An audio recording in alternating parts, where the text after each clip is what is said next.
Being a landowner of sort gives you some form of comfort and the starting point at least. I'm Andrew Sirel, married to one wife, got 3 kids. Never saw myself owning a house. This came as a beautiful surprise. Well, my parents didn't raise me to live with them forever. So just learning from watching them and other people around me, I'd always hoped that one day I would own my own home.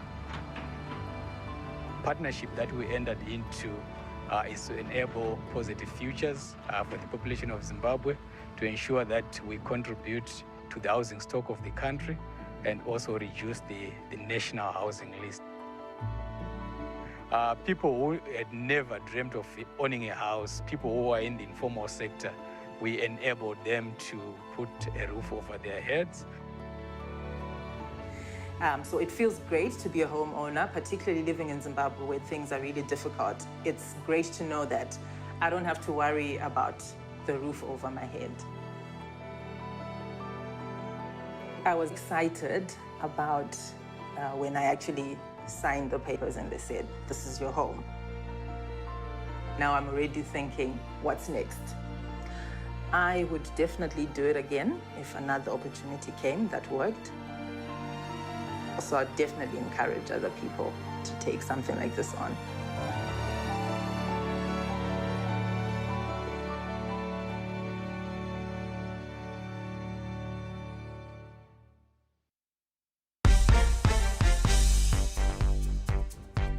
It's a very good afternoon. You're watching ZTN News Blitz. Let's take a look at stories making headlines today. Zimbabwe schools probed over uniform sales. President Mnangagwa says Chamisa's welcome for vaccination with other politicians. Cyril Ramaphosa invited to attend the G7 summit. And in sport, Musona upbeat ahead of Zebra's clash. Zimbabwe's Competition and Tariff Commission is investigating schools in the country for allegedly breaching the Competition Act in the sale and distribution of school uniforms. Claims are that some schools are forcing parents and guardians to exclusively buy uniforms from specific suppliers. Some schools are also selling their own uniforms.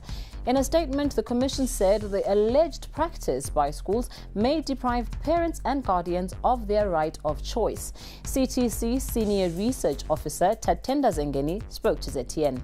The Commission received complaints from parents and guardians that they are being compelled by school authorities to exclusively buy uniforms from schools and or preferred suppliers.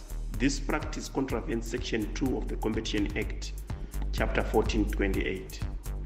The Commission seeks to establish whether schools are restricting competition in the market for the supply of school uniforms and exploiting parents and or guardians by compelling them to exclusively buy uniforms from the schools or preferred suppliers against the provision of the Competition Act. Ultimately, the Commission envisages a situation where parents exercise their right to choose their preferred supplier, thereby creating healthy competition, which results in better pricing. Our micro, small to medium enterprise will also have access to the currently closed markets, thus ensuring inclusive growth. School uniform retailers in Zimbabwe say they have been pushed out of business as most schools in the country are now selling uniforms direct to parents. ZTN correspondent Patience Namburu spoke to some uniform retailers in Harare.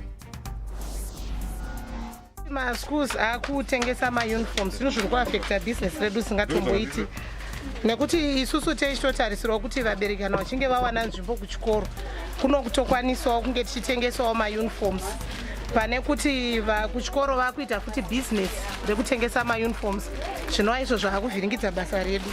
Muvhu iri kuitwa nechikoro iri kuaffecta business redu nekuti especially pamaform 1 vari kukokaruka vachinja mauniforms kuti gore rineri vakaita uniform yakati for maform 1s vobva vati next year vatochinja futi zviri kuita kuti macustomers adzoke nemaschool uniforms avanenge vatitengera isusu kunoko vachiti chikoro chakachinja mauniforms. Our livelihood is based on selling uniforms anditi manje kana chikoro chakuti mwana kuti asekiwe nzvimbo pachikoro pavo they have to buy uniforms kwatiri isusu zviri kubva zvatiaffect. One, isusu we are selling uniforms at a lower price, at a lower range anditika ivo they will be selling my uniforms nemaprices ari very high to the extent yekuti vari kusungirira maparents kuti vatenge mauniforms kwavari nzvimbo mwana asekiwa handiti kwatiriwo business robva rava low. So handizive kuti kana vachiti isusu mwana ngaabatire nzvimbo nekutenga mauniforms vanotisiwo tichararama sei. Tengesa kuita vanhu vekuchikoro kukanganisawo isusu nokuti ivo vanenge vachida kuti vanhu vaende kunotenga mauniform kwavari. Saka isusu tinenge tisisazowana market nokuti vanhu vanenge vangouya ngokubvunza kuti aiwa takunotengera pachikoro. The Ministry of Primary and Secondary Education spokesperson Taungana Ndoro said schools are not allowed to force parents to buy uniforms from specific suppliers. He spoke to ZTN's Patience Namburo. There was a circular some time back which actually allowed parents to buy from their manufacturer of choice, as long as it meets the requirements of the school. If you then go and buy substandard uniforms which have got different colors and shades, then it creates a problem for the school. This is why the school then tries to give you a standard manner of uniform. But if you can get the standard kind of uniform that is being sold at school, you're free to do that. Wait and see.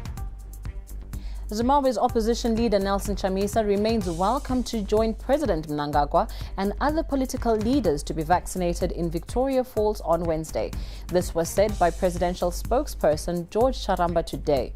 President Mnangagwa leads other political leaders in the country in getting their first dose of the COVID-19 vaccine.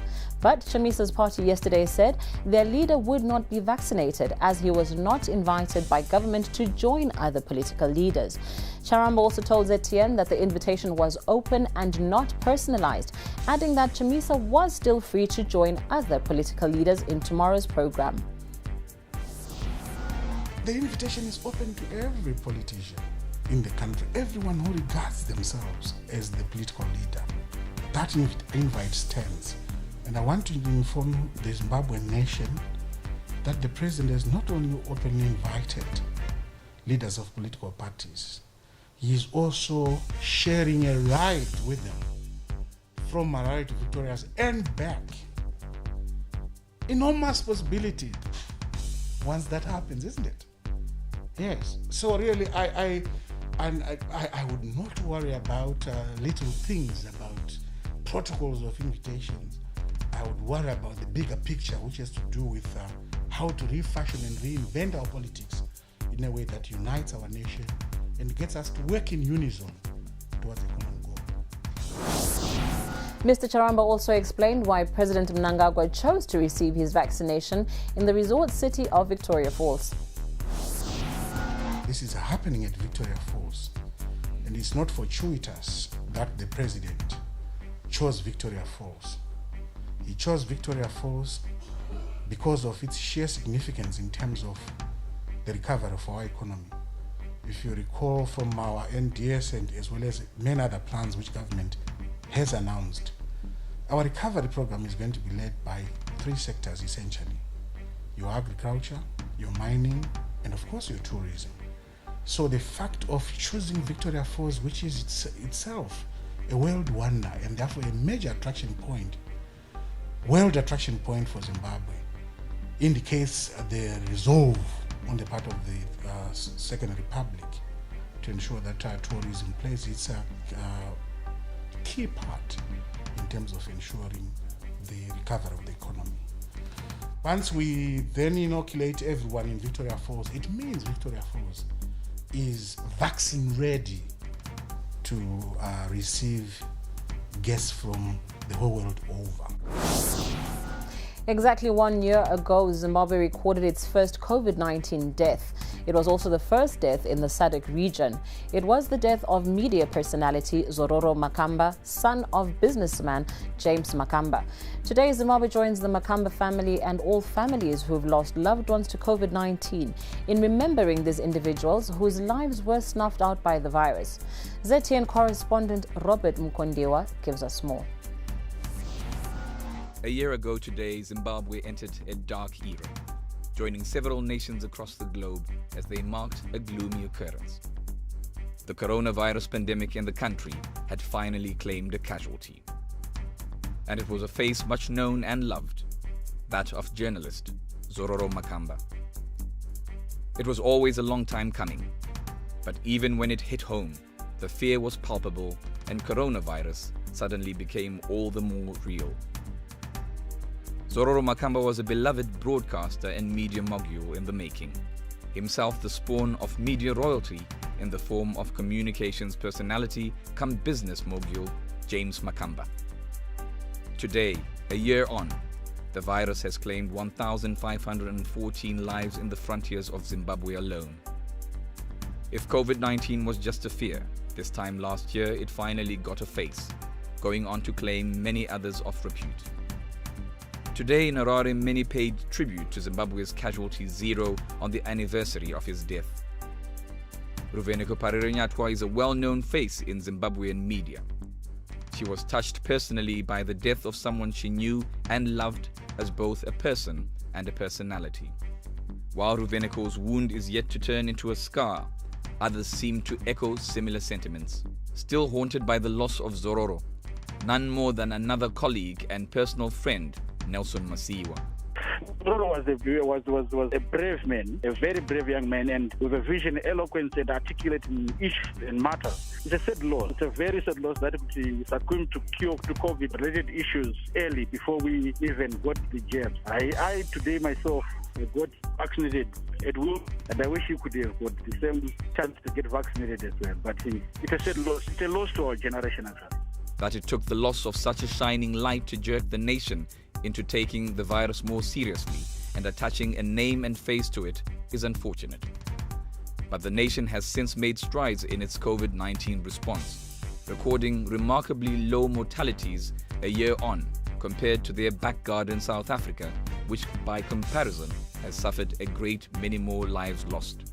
Yet perhaps if the nation is to honor Zororo and make his death mean something at least, the tide ought to be made a trickle and then a stop, especially in the vaccine rollout that is being spearheaded by the nation alongside the World Health Organization and other willing partners. It may be a marathon, not a sprint, but it can, will, and should be achieved. Meanwhile, Zororo's face will remain a constant visual reminder that coronavirus is real and tragically dangerous. Reporting for ZTN, I'm Robert Mkundiwa. A 28-year-old woman from Kariba, a town in Zimbabwe's Mashonaland West province, is battling for her life after being attacked by an elephant. The woman was admitted to Kariba Hospital after the attack. The incident happened while she was on her way to renew her fishing permit. Zimbabwe Parks and Wildlife Authority spokesperson Tinashe Farao spoke to Wilson Kakurira. A very unfortunate incident where a 28-year-old woman was attacked and injured by an elephant. She's receiving treatment at Kariba Hospital. Our rangers managed to whisk her away from the accident scene, and she's receiving treatment at Kariba Hospital. These are the issues that we always say, that our elephants are overpopulated. They then invade human settlements in search of food, in search of water, and in the process, our people are injured, our people, in some cases, they are killed, some with permanent disabilities. Introducing the COVID funeral plan from Doves. This policy covers death from COVID-19 or COVID-19 related funerals. The Doves COVID funeral plan is effective immediately with no waiting period. For more information, please contact 0731 772 784, 0731 772 782, WhatsApp 0731 750 989, email callcenter@doves.co.zw. Visit our website www.doves.co.zw or visit the Doves Holdings Facebook page. Doves, for the ones you love. We move now to stories beyond our borders, and in South Africa, President Cyril Ramaphosa has been invited to British Prime Minister Boris Johnson to attend the G7 summit. Australia, India and South Korea will also be part of the summit in June. Johnson invited Ramaphosa because of his role in the battle against COVID-19 in Africa. The G7 is an intergovernmental organization consisting of Canada, France, Germany, Italy, Japan, the United Kingdom and the United States, which meets annually. The government of Niger says the number of people now known to have been killed in attacks on Sunday by suspected Islamist militants has risen to 137. 3 villages were targeted close to the border with Mali. Niger is facing an unprecedented onslaught of attacks by Islamist militants who carry out hit-and-run raids on isolated villages using motorbikes and pickup trucks. A gunman has killed 10 people, including a police officer, following an hours-long standoff at a grocery market in the United States of Colorado. The attack ended with police detaining an injured, shirtless suspect. The shooting was live-streamed by witnesses and broadcast on YouTube. Up next is sports. Did you know that you can now get Dove's funeral cover from the comfort of your home? Simply visit our social media platforms, Facebook page, Doves Holdings. Visit our website, www.doves.co.zw. Email callcenter@doves.co.zw. So get your Dove's funeral cover from anywhere you are, with no hustles and no need to travel. Only with Doves. Doves, for the ones you love. Warriors captain Knowledge Musona is upbeat ahead of the AFCON qualifier against Botswana on Thursday. Musona was speaking in a press conference in Harare today. We'll do our best to keep talking, motivate each other, give confidence to each other on training and to get to know each other more. So I think that's the only way and the best thing that we can do, and also to help them even when we are in the pitch. So that's what we can do best, and we are going to try to speak more and more to just come out of these 2 games and try to get the qualification. Meanwhile, more players are expected to arrive this afternoon. So far, 15 players are in camp, and Zimbabwe is scheduled to leave for Botswana at 4 p.m. tomorrow.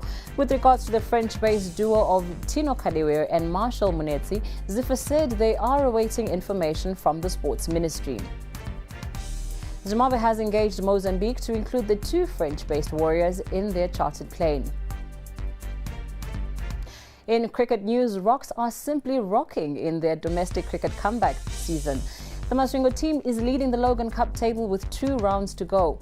Rocks, however, face a stern test tomorrow when they play Eagles at Old Hararians. We cross over now to our newsroom for more on the Logan Cup from correspondent Brighton Jawi. Jawi, are Rocks the team to beat, and do you see them doing a remarkable feat of winning the Logan Cup in their first season in 6 years? Most definitely, Rocks are the team to beat. They're on top of the table and they're unbeaten. They face a good team in Eagles, who are also unbeaten, but second on the table due to the draw against Rhinos. So this is the game of the season, I guess, considering what's at stake. Do I see Rocks winning the Logan Cup? Well, I think it will be determined by this game. If they win, they're probably taking an unassailable lead at the top of the table. So the first 2 days, or the first day, however, tomorrow is a good reflection of how this game goes. It's a 4-day game, anything can change, but this is the game of the season. And obviously, to some extent, this round as well is important ahead of the Pakistan tour. So this Logan Cup ground is important. Pakistan is coming, selectors will be taking a keen look at some players, and Brennan Taylor is set to retain Craig Evan as well. So these games are very, very important for Zimbabwe cricket.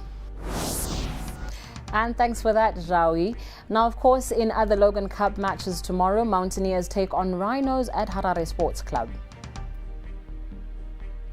And with that, we come to the end of our News Blitz today. But remember, you can connect with us on our social media platforms.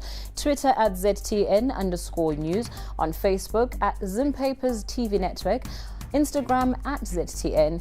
Remember, of course, to like and subscribe to our YouTube channel ZTN. You can also follow our website ztn.co.zw for more updates. Thanks for watching.